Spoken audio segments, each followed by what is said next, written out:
don't know, I just kind of felt like it. I'm channeling my inner Barbie today. It's pretty fun, and I did some things I haven't done before with our makeup. And so I wanted to show you what I did with my lips today, because I wanted it to be like a pink, but I didn't want it to be like too pink, but I wanted it to go with my pink. Does that make sense?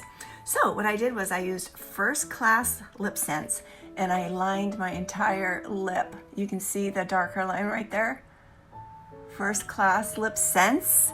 And then I used the new multi-pigmented product. This can be used in a whole bunch of ways, and I did use it a whole bunch of ways. This one is called Flamingo Pink, and it's really bright Barbie pink. And I used it on my lips to fill in. So I put a little bit on my lips and used my finger and just rubbed it in really good. And then I used pearlizer on my cheeks, and then I mixed it with some Flamingo Pink multi-purpose pigment.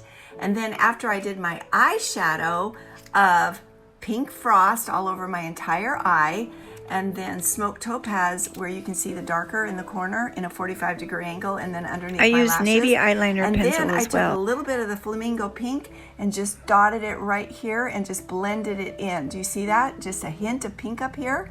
So the Flamingo Pink multi-purpose was here, here, and here. And then on top of my lips, to top it off, is Juicy Pink Glowify Plumping Lip Gloss. I love this stuff.